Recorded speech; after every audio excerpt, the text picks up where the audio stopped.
One of those terms that gets bandied around in the quilting world because it's an important part of quilting is binding, and then it gets referred to as bias binding. And as a beginner, that can be confusing about, well, what is it, what does it do, and what am I looking for anyway? So I'm going to answer those questions in this video, but first, who am I? I am Kim, this is Quilt with Kim. You, my lovely, are very welcome. Let's find out what binding is and answer that question first.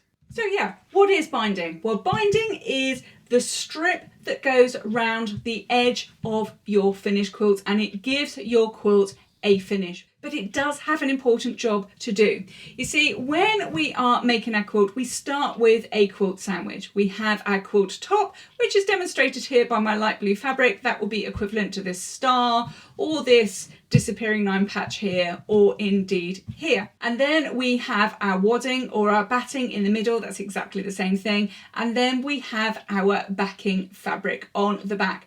When we have quilted those three layers together and we've trimmed it into a square or rectangle in the shape that we want, we then have to finish those edges with some binding that looks like this. I'm beginning to think I like green binding. So your binding then gives ourselves a neat edge and finishes off our quilt beautifully.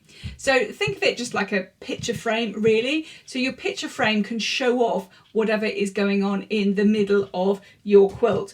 And you can use it to contrast, or you can use it to blend in with the rest of your quilt. So it becomes a creative choice all on its own. Binding is made by joining strips together, and I have got a whole playlist which I'm going to link up to at the end of this video, and I'll pop in the description below so you can find out how to make it. So we cut fabric, we join them together, we fold it up, and we can either fold it in double or we can fold it in four, depending on which method you use, and then we attach that to the edges. And that's what gives us our frame. Then you'll see the term commonly used as bias binding, and it can be really confusing because bias binding and straight grain binding are two separate things. So if you're doing anything with straight edges, then you need straight grain binding. And what that is where we cut the strips off our fabric in a straight line with the fabric, and then we join those together to make our straight grain binding. And we use that because we don't need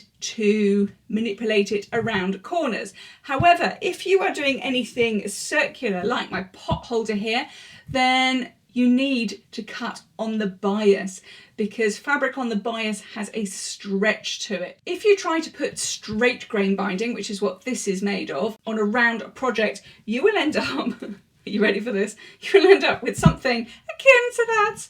And no, I didn't try to make that up. This is just what happens when you put straight grain binding on a circle. It has no stretch to it, so the whole thing will end up looking a little bit disastrous. So if you've tried to make a round project and put straight grain binding on and it's ended up like this, it's not that you're bad at what you do. You've probably done brilliantly in the middle. It's just that nobody told you that you were using the wrong type of binding. For that, we need to cut on the bias, and then that's how we get a perfect binding that goes round the edge.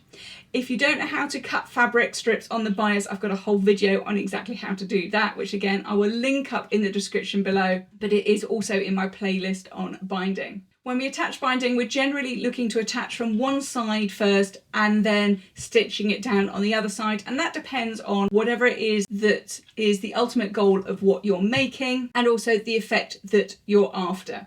So for a table mat, for example, you might decide that you want to top stitch the finish, which is what I have done here, in which case we would start it on the back and we would sew the binding on the back, flip it over, and we would top stitch it on the front.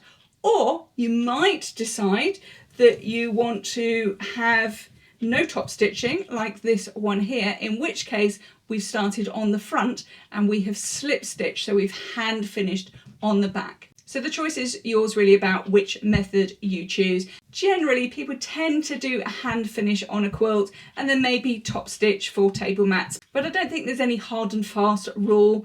If you're just using it for yourself, you do you. However, if you get to the stage that you're going to put into competitions, I know, right?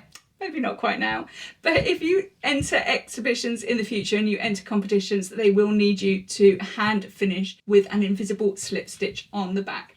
By the way, when we put binding on our squares and rectangles, classically there tends to be a mitered corner, which can look really intimidating when you're a beginner, but they're really fairly easy when you follow a step-by-step way. And I've got exactly that step-by-step way in the playlist, which I'll pop up on the end. And again, I'll put all the links in the description below so that you don't have to hunt around for them. So that is a quick intro into binding. So if this has helped, please don't forget to like, subscribe and hit that notification bell so you don't miss out on any of my future videos and tutorials and tips and all the things that I put on this channel. But for now, I will love you and I will leave you, and I will look forward to seeing you next time.